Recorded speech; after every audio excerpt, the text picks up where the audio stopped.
Welcome to Unity Books Presents. I'm Ellen Debenport. Tonight we're talking about the long-awaited book from Ken Daigle, Unapologetic Manifestation: 5 Steps to Create the Life You Want. Hi, Ken. Hi, Ellen. It's wonderful to be with you here tonight. So I say this book is long-awaited because Ken has been teaching in the area of prosperity and abundance for years. He's the senior minister at Unity San Francisco, but I guess in your spare time, you created an abundance program that has been taught in churches and classes. The Unity product team used his material to create something called the Access Abundance Toolkit, which is a basic do-it-yourself intro to prosperity principles.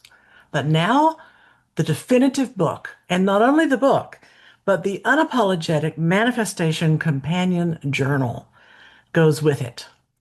They are both full of exercises, meditations, questions, journaling prompts, gratitude lists, everything you need to work through your stuff and create a life of abundance. Ken, you even have a separate website for this. Do. It's the 5steps.org. What's on it? It's not So in the book. on the 5steps.org, you can access information about the book. You can download worksheets, and you can also access our meditations. So the book has a rich history of meditation, a dive deep into how to rewire your brain using the power of meditation.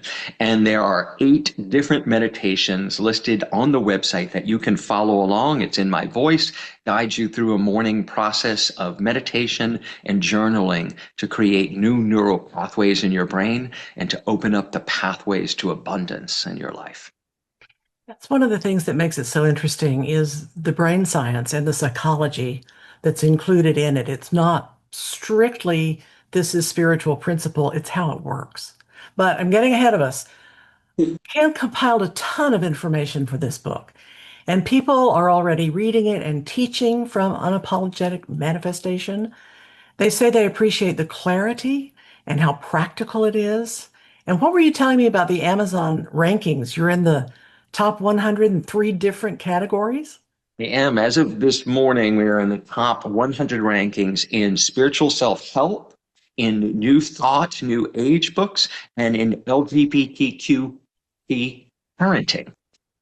So a little known category. But when I was talking to some of the team that's been working on this with me for Amazon, they ask questions about the book, and I tell the stories of my becoming a parent and my journey with my husband into manifesting our 3 amazing children. And many of you have been on that journey with me. And so the book has some practical tips about how to parent and how I've navigated it. And so it's soaring through the LGBTQ plus parenting.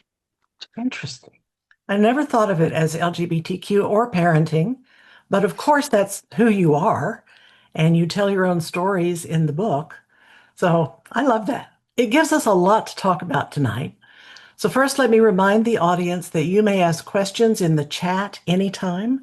Chat moderators will funnel those questions to me to ask Ken. They'll also be giving you information about where to get the books and lots more. I expect we'll be here an hour or so. And yes, yes, yes, this is being recorded. You will get an email in about a week with a link to the video. So let's talk about the book and then we'll take questions. Ken, first let's define abundance because it's more than money. You list categories of abundance in the book, and money's just one of them. Yeah, so in all the work I've been doing with so many Unity communities over the last decade, I was really searching for ways to expand the concept of abundance. And I use the word abundance very specifically in the book and in all of my work around this, because prosperity has come to mean so much just finances. And I know that's not the full definition of prosperity and not certainly how Charles talked about it originally, but in our society right now, prosperity means financial prosperity, and that is important. We all need to have financial resources to survive. But I expanded even in the financial resource capacity to talk about material resources. There are material resources we can all access without finance. Just a walk in nature, just a walk along the beach, just being able to breathe the air is a material resource we all need. And when we can shift our understanding of how much is given to us all the time without having to earn it, we can move into this idea of abundance in a new way. So, financial, material abundance are the first two categories we tackle in the book. And Ellen, you were so wise to make me put it first because I had buried it, right? And we went through the editing process. She said, no, we got to put that up front.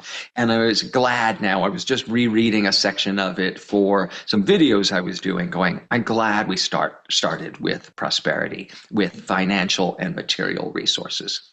So that's one. The second one is vibrant health.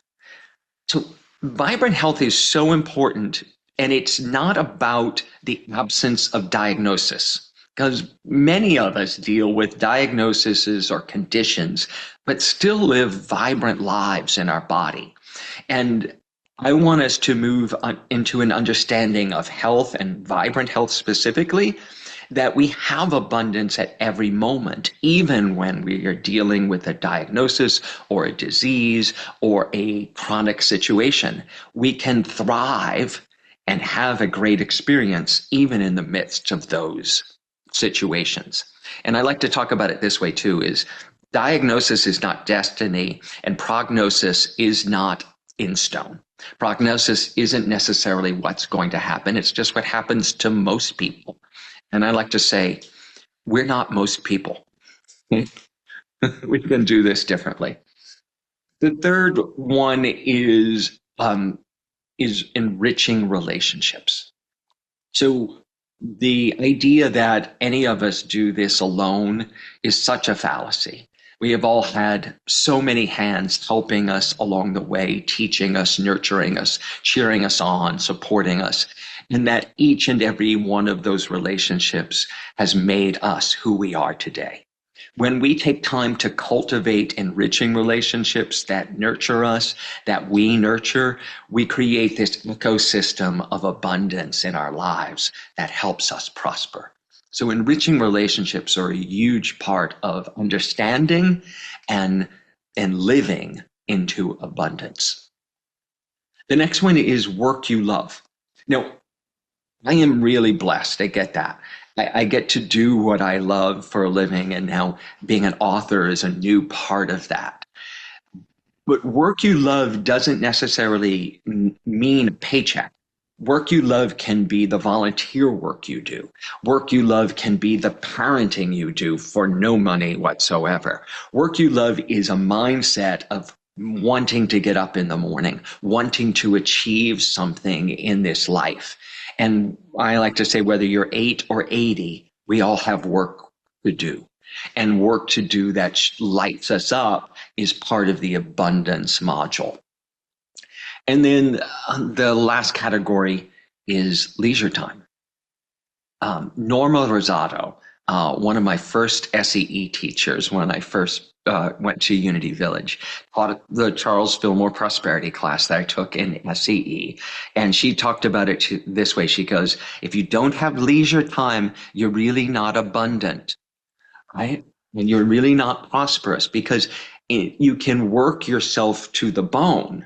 You can work yourself into exhaustion to achieve financial success or material success. But if it doesn't come with a sense of ease and rest and relaxation, what's it all for? So leisure time also neurologically has been proven to be our most creative times. When we're not nose to the grindstone, we actually are more creative and see things that we wouldn't normally see, and can create new paradigms for our prosperity, for our abundance, for our enriching lives. So those are the 5 components of abundance that I lay out in the book. Why write a whole book about this and why now? Well, because I thought there was so much new information over the last decade. Everything I studied and read was confirming what we had been taught in New Thought and what we teach every day. But Mhm. there was proof. There was proof that this is how this works neurologically. This is how it works psychology wise, and this is how it works in social science, how it works in relationship with each other. From Barbara Fredrickson and James Doty to all kinds of different scientists. Adam Grant from Wharton, written whole books about giving and receiving. He has a book called Give and Take, and I devoured that book. And it's all what we've been taught about giving and tithing and being able to receive. And so I wanted to create a book that reflected all of that.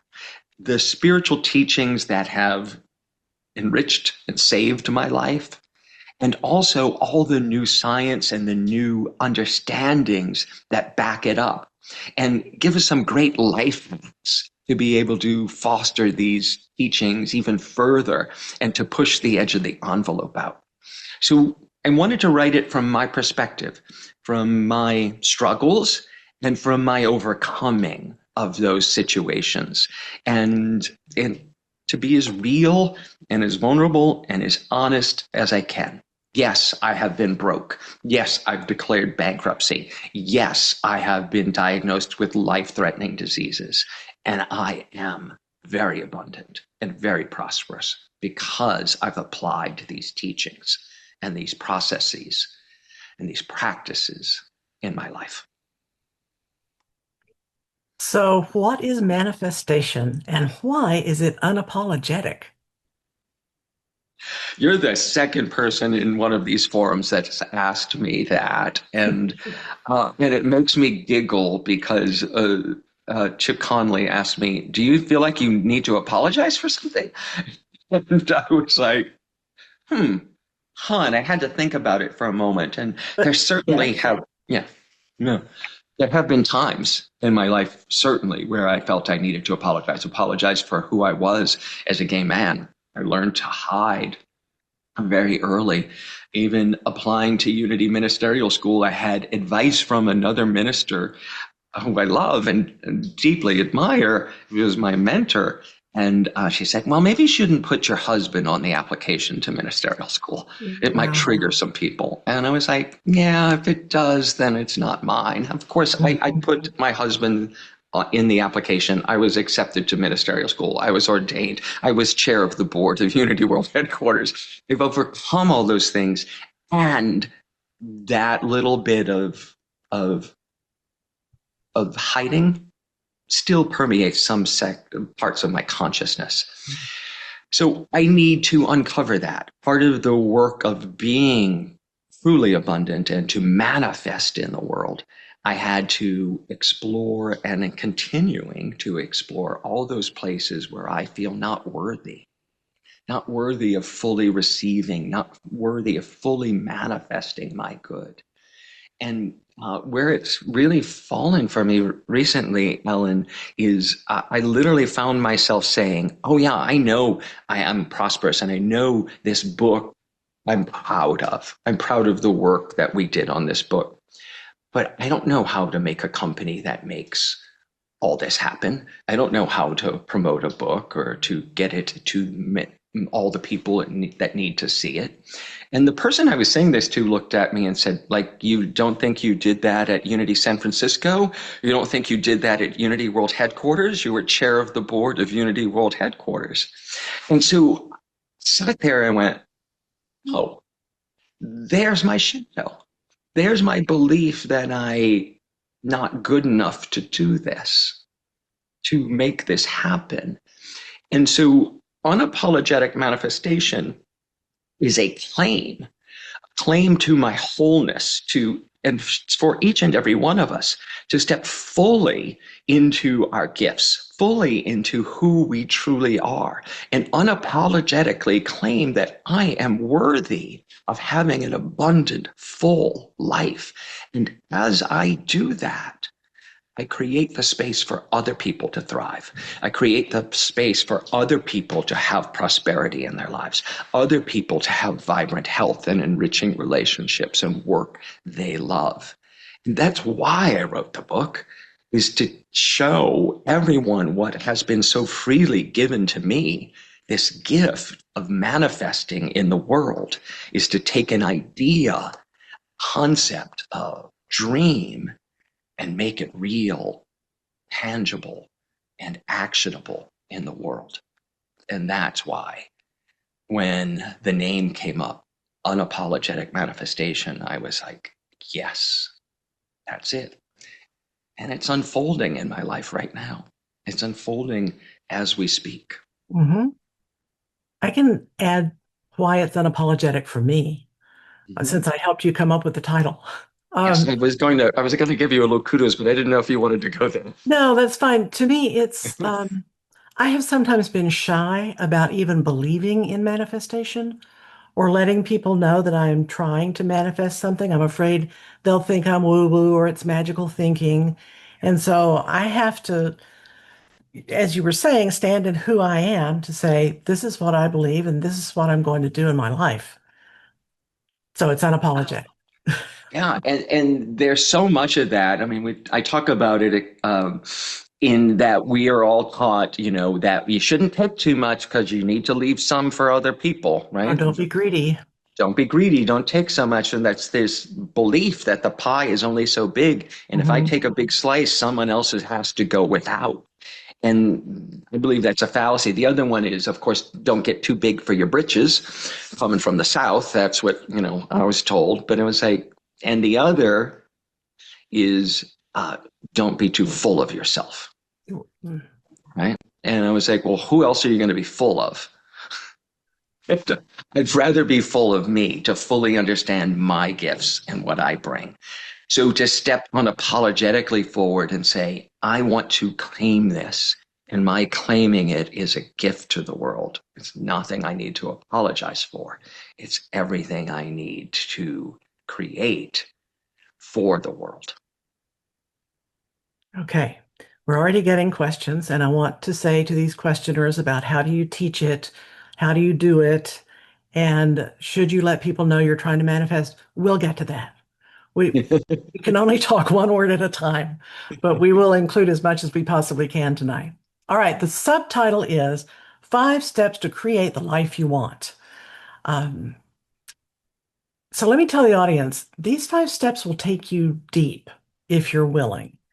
This is one of those programs that you get out of it what you put into it, and you can do it over and over in your lifetime. You'll be in a different place. There are so many suggestions in it for what you can do to discover any blocks you have to the abundant life, to release those, and to move into your dreams. So Ken breaks down that process into five steps. And I want to spend a little time with each one because this is the heart of the book. Step one is focus your mind. So focus on Yeah. what, Ken? Well, that's up to you. But what I always say too is you need to choose. And Edwin Gaines was the first place I heard this, but what happens in vagueness stays in vagueness. We are in a field of infinite possibilities and infinite potential, then anything can manifest. When we take the time to focus and to align our mind with what we say we really want, it brings it into focus and it brings all of our life into focus. So the process of choosing, of narrowing, and stating this is what I want to create opens a possibility for it to start manifesting in the world. And that process is both mental and it is both physical. But the physical step comes later. The first is to choose mentally, to choose this is what I'm going to state. This is what I'm going to claim. This is what I'm going to focus on to create. And sometimes I get pushback from people who say, well, I don't want to limit the universe. Like you can. You can't limit the universe. It is just this field of infinite potential. So just choose for the moment. You have to begin somewhere. You can always change later on. You can always pick something slightly different and adjust later. But start today by choosing and claiming what it is you want to manifest, and then set your mind to it through the process of manifestation, through prayer, through visioning, through all kinds of different tools we lay out in the book. But the first is to claim it, to state it. Yeah. All right. So step two, once your mind is focused, you start to change your mind. The second step is shift your consciousness. Be transformed by the renewing of your mind? Yes, but it is also looking at what we just talked about, the shadow stuff. So I have shadow stuff that, my brilliance, I don't want to own. My capacity, I don't want to own. And so shadow stuff, we think of shadow work as only all those things that we feel we're not good enough. Yeah, that's part of it. But also that stepping into our power and our strength is our is somehow brash or unpleasant, or that's a shadow as well. So we look at shadow in the book and doing that work as part of the really important work. Because if you're going to create something new, create a life you've never really fully stepped into before, you have to clear away the mental and psychological and spiritual blocks that live within you. And another great minister I borrowed it from, I said, you have to shift your belief systems, or as Martha Creeks calls them, your BS, right? And so your belief systems, your BS, is what's blocking you from doing the things you might want. I've held some of the desires of my heart for decades, and they are unfolding, and there is still more to unfold. So I look at where I'm holding resentments, where I'm holding the belief systems that are limiting my possibilities in that moment. And that's the work in the book and in the classes I've created around it, is for us to dive deep into those and explore them courageously, to look holistically at ourselves and to choose what to let go of and what to step forward into. And that's the shifting of consciousness. So, some quick questions while we're on the topic. Do some of these principles come from the Bible? That's a yes. Yes, of course.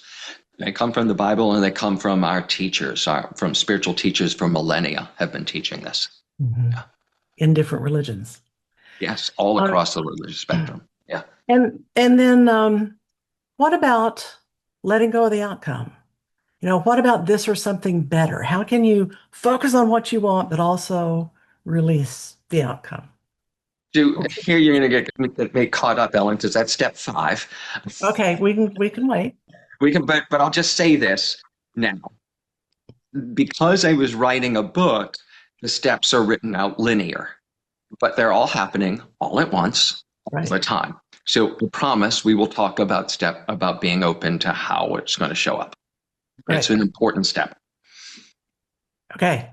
Yeah. So step three, we finally move into action. Step three is take concrete steps. And in writing and promoting the book, I've learned something new about this. It's like you need to take concrete steps in the world. You need to get out there. You need to have the website made. You have to do the classes you need to take. You need to hire the people. You need to do whatever it takes in the physical world to manifest your dreams. You need to get on a dating site if you're looking for a partner, or you need to go places where you might meet that partner, right? There's all kinds of different aspects of what you can do. But what I learned in the process too is that you can't just do all the steps you've been doing all this way along and expect a different result. You actually need to take new concrete steps in order to manifest something new in the world. So that may be like even writing the book. How was I going to find the time to write the book? I have 3 kids. I have a full-time job. I have a husband. I have all this life. How was I going to find time to write this book? And so what I did is give up my late night television binge, the comedy shows late at night, and went to bed earlier and got up at 5 in the morning And before the kids woke up, I had from 5 to 7 to do my meditation, or sometimes at 4:30, do my meditation, do my writing, do the work I needed to do directly on the book. So that was a new step for me. That was something that shifted. And then when One Unity was happening, when the merger of our two organizations was happening, the book had been written, but I was used to getting up at 5 in the morning. So I was up at 5 in the morning answering things on the Unity Minister discussion page and writing emails and doing all that kind of work. So it turned into this new way of being for me that has enabled my life to prosper on multiple levels, and finding time to fit them in my day. So I invite everybody to take a new step, to look at how you do things and see if there's a different way so that you can create the time and the space and the opportunities that are going to be waiting for you on the other side of it. New concrete steps. Okay. But taking action by yourself is not all that you do. And this was an interesting step to me. Step 4 is share your journey. Now, I have heard other teachers say you should keep your dreams to yourself, but you say let others know what you're trying to manifest. I think that you never know who's going to conspire with you to make your dream come true, right? That the person you need to help launch this whole endeavor, this whole idea, is waiting right there for you to share it. There will be people who say no. There will be naysayers. There will always be. And they're going to have their opinion whether you share it or not. They'll look at what you're doing and have an opinion about whether you should be doing it or not. You can't stop them.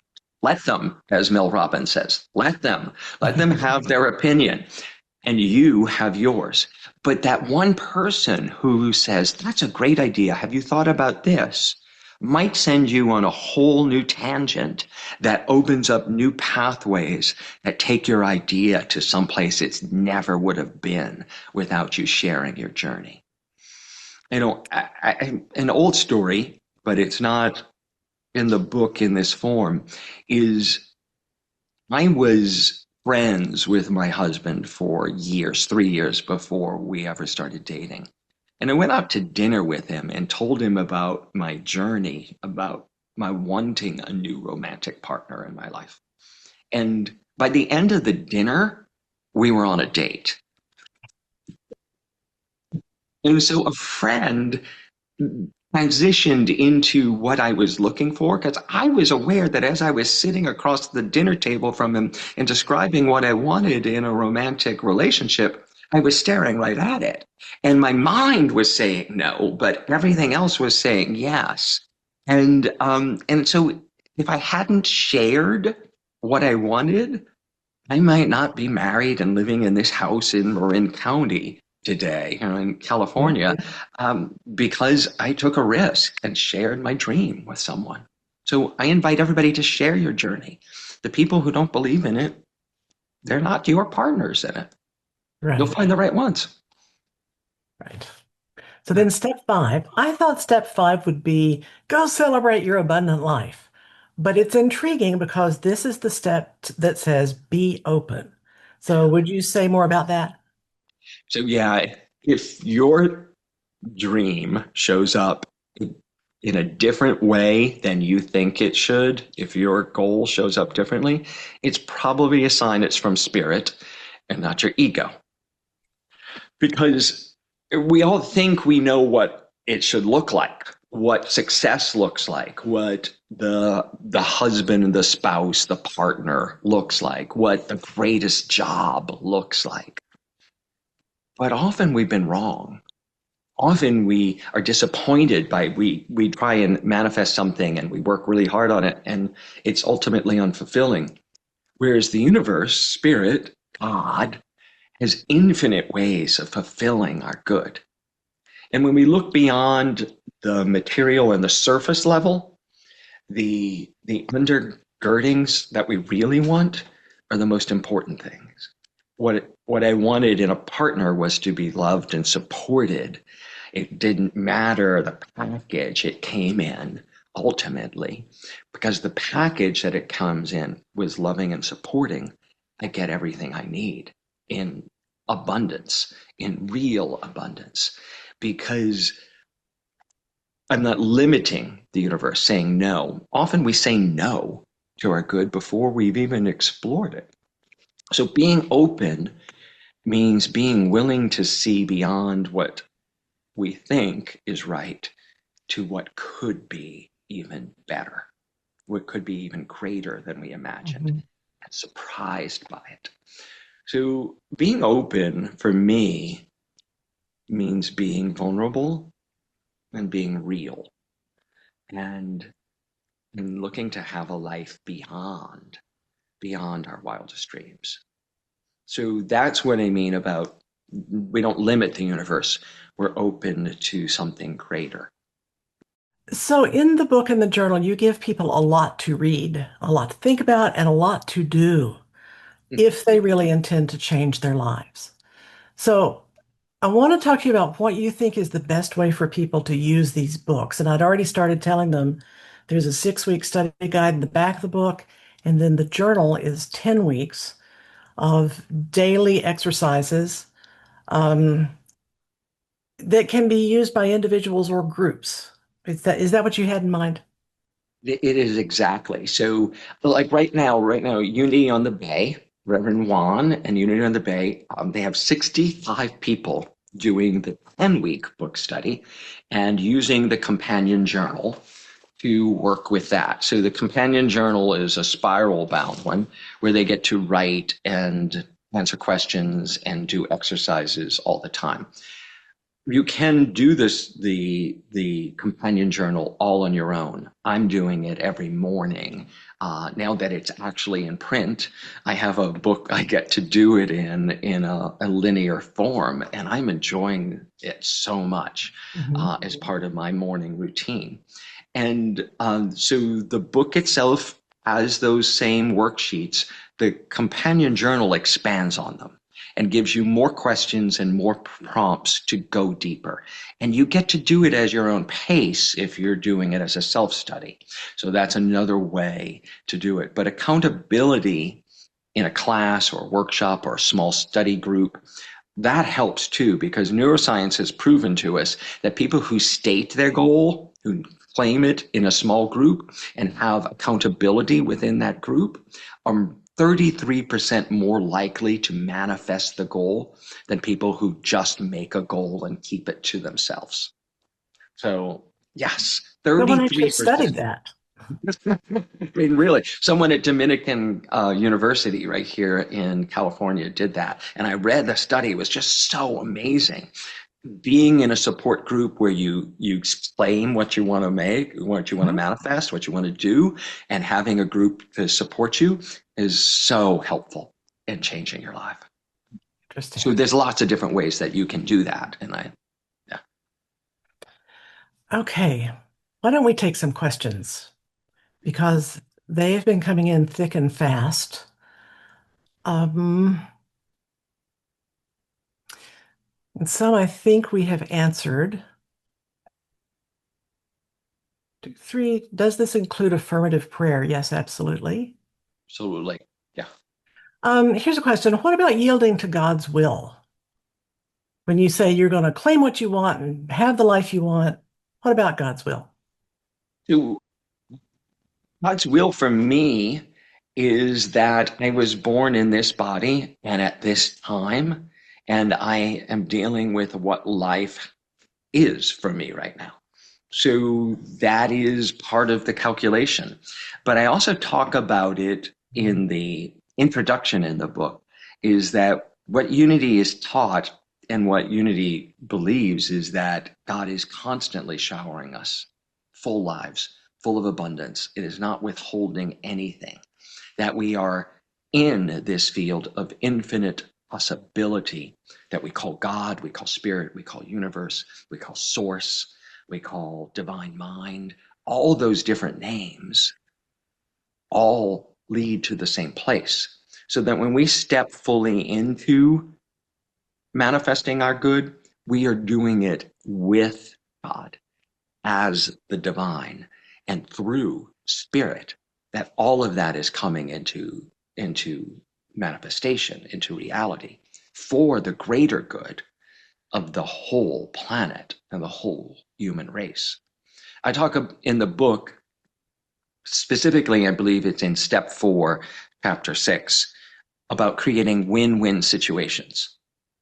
Part of the reason to share your journey is to create situations and things in a life that benefit you and benefit other people.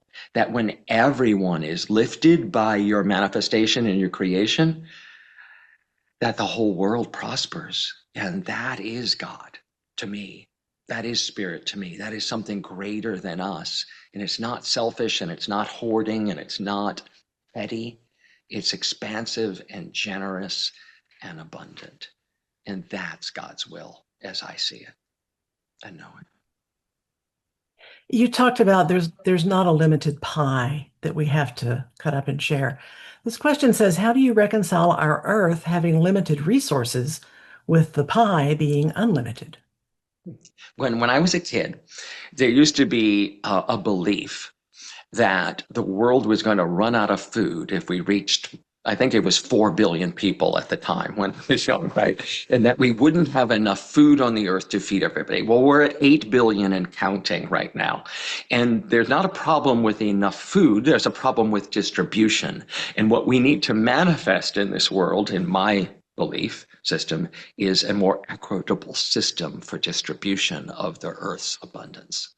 And the earth and the universe are always showering stuff upon us. The sun is not part of earth, but we certainly are the beneficiary of the sun's energy and light and radiance and gravity that holds all of this together. And in the infinite universe, in an infinite world, and with letting go of limitation and lack, we can create the systems that support every being, human and other being on the planet. And that's how I reconcile that. Okay. So this is an interesting one. When someone has spent years in survival mode, what's the first manifestation practice you recommend so abundance doesn't feel unsafe or unreal? I recommend diving into the shifting of consciousness. So if you've been in survival mode, if you've been traumatized, as many have, and I have, you build these walls to protect yourself, and they are useful when you were in that moment. And if you've ventured beyond that, now that you're recognizing desires for something greater, those things that used to protect you now keep you limited. So being able to dive into the practices and the processes of shifting your consciousness, the journal work, the resentment lists, the levels of consciousness, and look at how you're operating, excuse me, and where you want to go is really important work. Now, I want to be really clear. I did not do this alone. I had great teachers, I had great ministers, I had great therapists, I had great support, sponsors in my recovery groups and 12-step groups, all of which helped me to overcome some of those traumas and some of those barriers I had erected. And to be honest, a lot of the self-sabotage I was doing to be able to get to a place where I was able to receive and create good in my life. And so I would say baby steps are not small for the baby. Baby steps are incredibly life-changing. So wherever you are, take the next incremental step that you can do to move forward and to shift from what is to what could be, one step at a time. And that's actually how everything has changed. You know, James Clear, Atomic Habits, all the research on that now, every change we occur in life is incremental. And that's why the book's laid out over time. That's why it takes a process to change. It's like there is no wholesale, instantaneous change. All change is incremental. And then you look back and go, wow, I got here so quick. Right. Years to become an overnight success. Like decades of writing about abundance to finally write the book about abundance. Right. So this is kind of along the same lines. Is shadow work the same as self-examination? It is, and it is deeper. So it is both. It is definitely self-examination because trying to look at other people's shadows only keeps you judging. Right?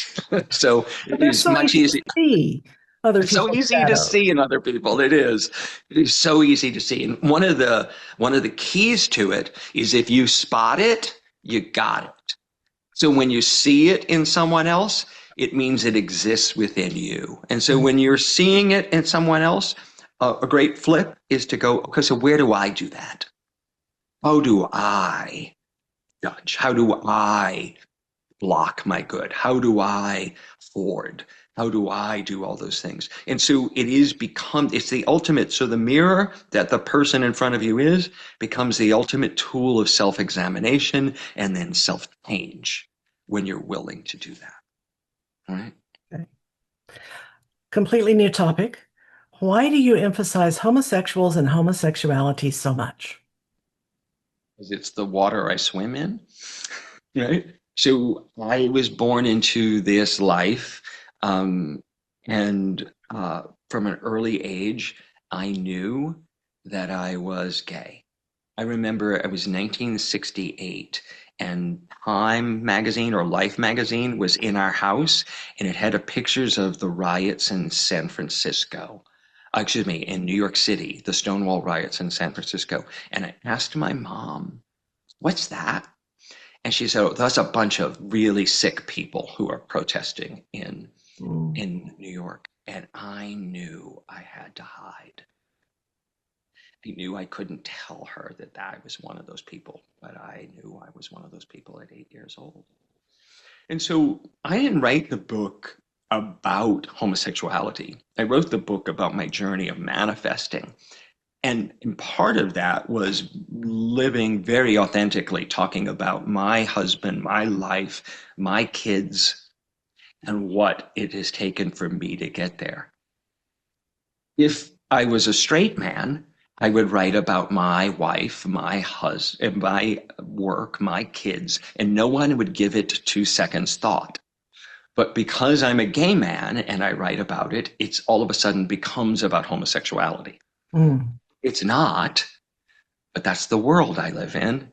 And that's the soup I swim in, or the sea I swim in, whatever the metaphor is that I'm messing up so badly. But, so I think it's a great incidental thing that the book is doing well in an LGBTQ setting because there is some kid somewhere in the world who's seeing it or hearing it or will see me on a video and say, "Hey, it's me, and look what he's done." And that's the reason that I say it out loud. All right. Yeah. Um, let me look. So, if you wish to manifest a financial windfall, should you get lottery tickets or follow a hunch to go to a casino, or should you decline to help the universe by doing those things? So it's so funny. I was teaching a prayer workshop on Sunday at church, and someone was like, "I want to pray that I want to win the lottery." And I said, "So why do you want to limit the universe?" Because someone said, "I'm going to win the California lottery." And I said, Mhm. "Just California?" So the goal is to have financial abundance. And so this is about step 5, about being open. So is the lottery the only source for your good? Are you trying to tell the universe the only way I can be financially abundant and secure and wealthy is if I win the lotto? Well, the universe is going, I have infinite ways of making you wealthy and giving you good, but you're trying to limit it. So I would say expand your horizon, expand your prayer life, expand the process by which you can receive, expand the channels through which good can flow to you. So is it a job? Is it an estate? Is it the lottery? Is it something, writing a book? Is it teaching a class? Is it doing all these other things that you are so good at, following your dreams, your talents? Your goals and your desires will lead you to financial abundance. But waiting for one channel to open up where the odds are very, very high that you will actually win the lotto. There's nothing wrong with buying a lotto ticket. It's just one of the infinite channels of good that is possible to come to you. Right. I remember learning that. Don't limit the universe to how it shows up. It's like, okay, so I can become a millionaire, a multimillionaire from some other form. Real estate, you know, book writing. Let's see. Oh, I The hope you other become a author on the millionaire other from planet book going, oh writing. yeah, that's the ticket. Yeah. So we're getting a number of questions about how this might be a class. Um, One person asked, do you have any groups online? Do. I have a group starting on March 30th at 5 o'clock on March 30th. It's a Monday night Pacific time. You can go to the 5 steps, the5steps.org, and sign up for that class. And it is going to be a 10-week class. And they're teaching it right now in Miami. I'm going to be teaching it. I will be the instructor of the class, and it will go for 10 weeks through, I think, middle of June. Don't quote me on that, but it's on the website right now. And if your local Unity Church wants to teach it, they can also contact me at the5steps.org, and I'm licensing that 10-week version to go out to any community that wants to teach it. And And then it you has all, videos of me doing this, yeah. right? Yeah. And you all can say, I studied prosperity with Ken Daigle. So, Thank you. and then someone else asked, is this a tithing class? I've created both. So I talk about tithing in the book because we get a lot of obviously pushback around tithing because it's scary for some people to tithe. And I was there. It was really scary when I first took a prosperity course and started tithing.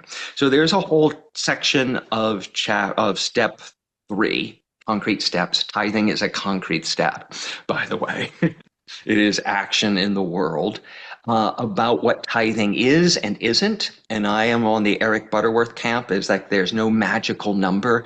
10% isn't going to unlock some secret key that's going to fill you with abundance. But what it does do is that it shows you where you are having beliefs of lack and not enoughness and pushes you through it into another section of your life. And I know that going from bankruptcy and broke, what got me to the other side to living an abundant life was tithing, was giving. And Mhm. so in the 10-week course, we have tithing versions or flat fee versions. The one I'm doing on the 30th online, it's strictly online, so you can take it from anywhere in the country, is a flat fee version of the course. And if you can't afford the flat fee, that's really a reason you should be taking the class, and speak to me about it. Write to me at the website and I'll work out something with you. Don't let money get in the way of doing the work. Right. And that's what I feel about tithing too. Don't let money get in the way of doing the processes, the practice, the spiritual practice that shifts your life. Okay. So, I mean, they're still asking about this. As a small group leader, how can we teach it? And someone else says, what about 6 weeks? Can we do that? Or does it have to be the 10-week if we want to teach it at our center?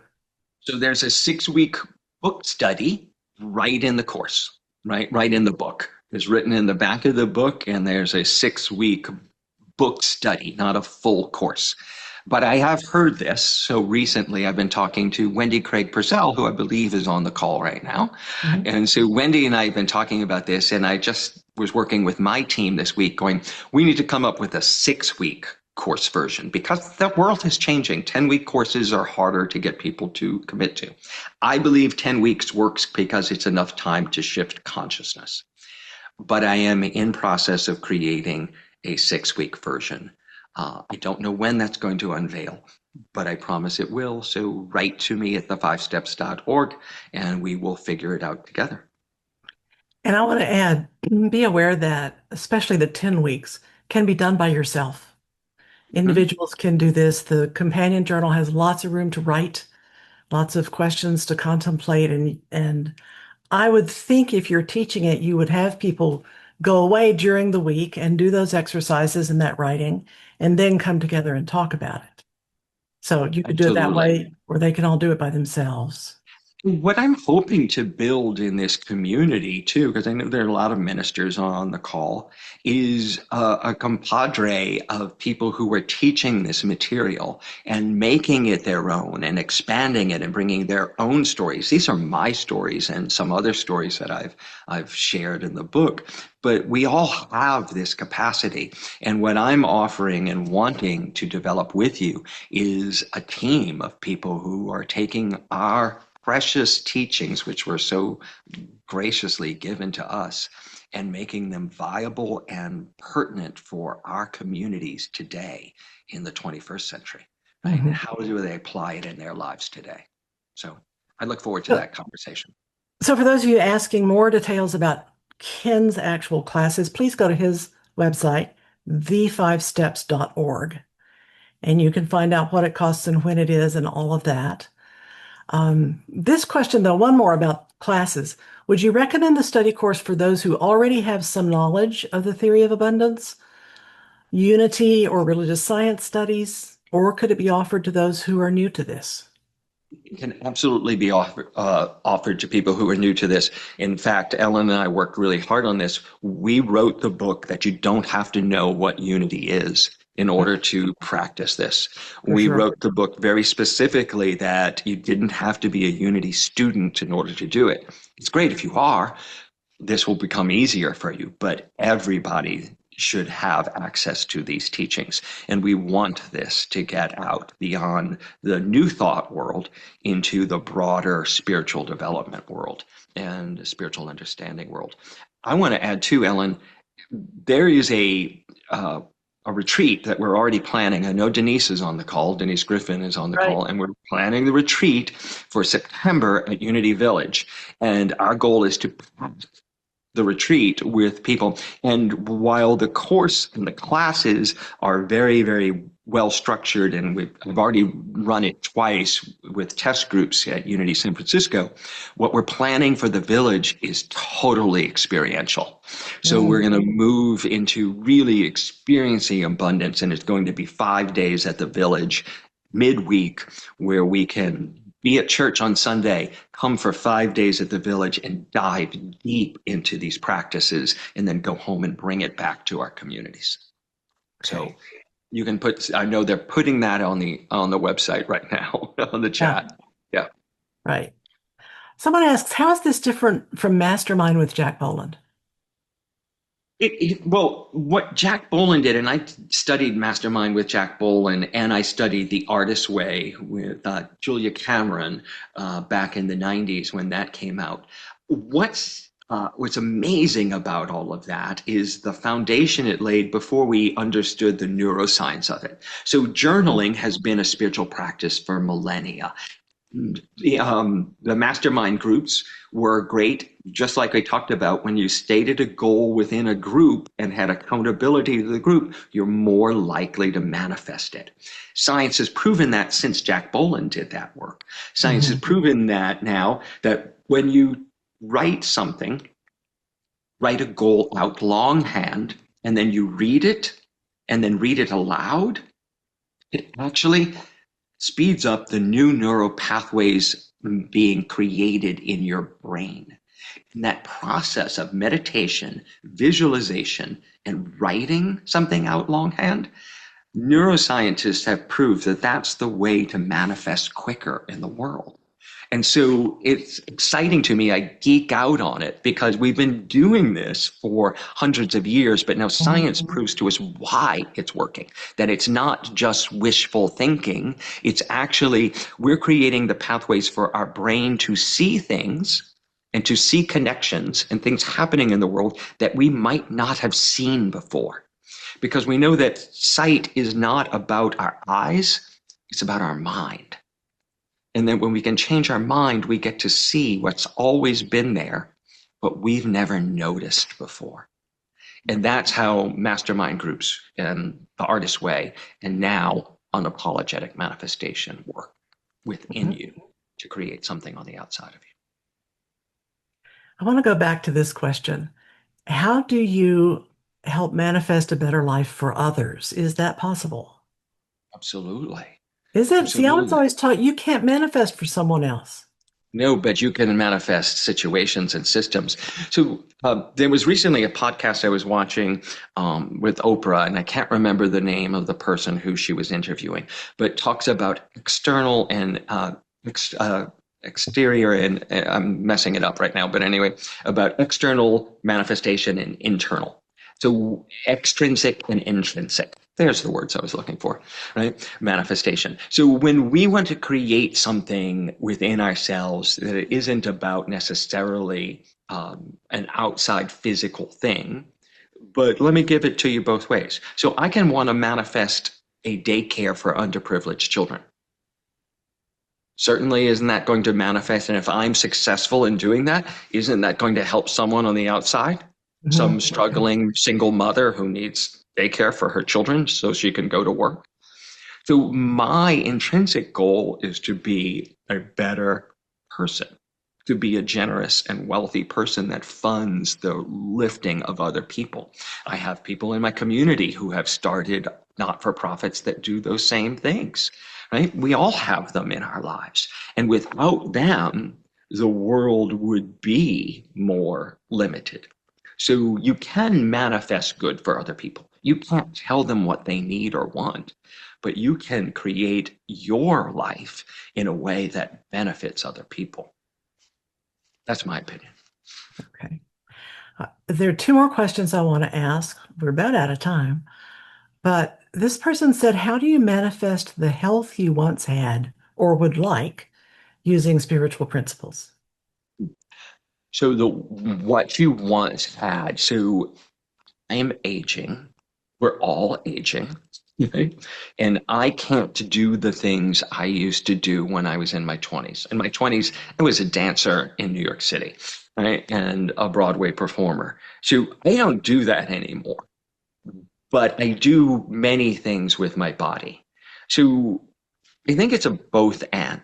I manifest vibrant health.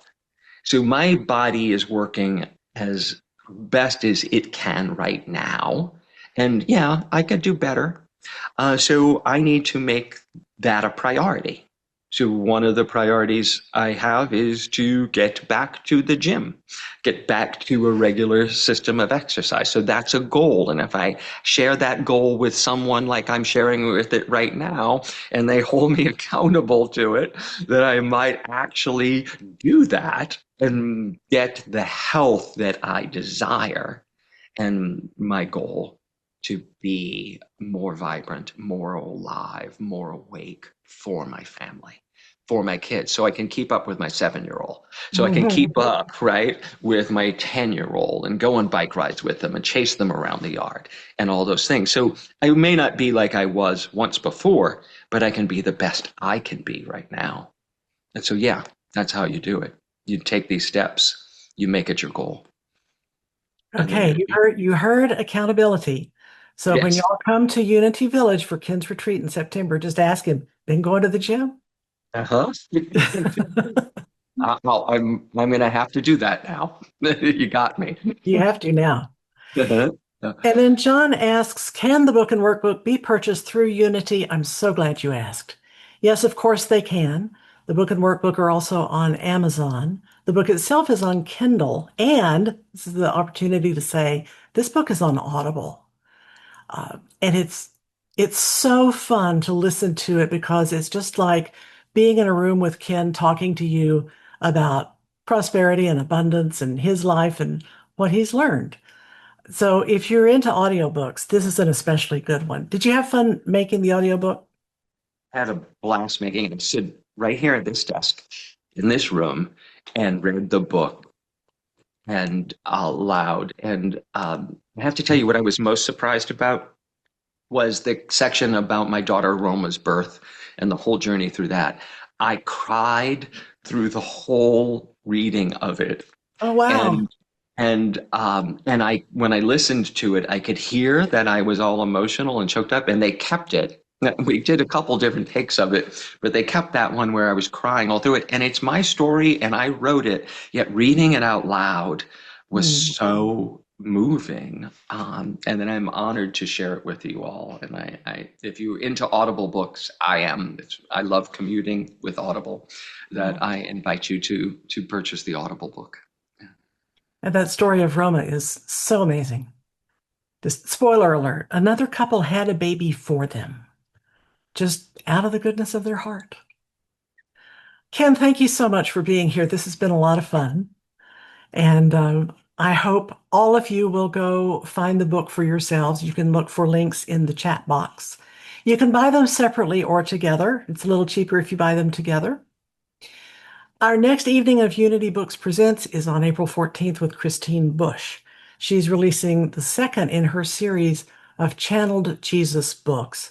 And this one is called Creating Your Life, which is exactly what Ken has been talking about, and also what Unity teaches. It's Principle 3.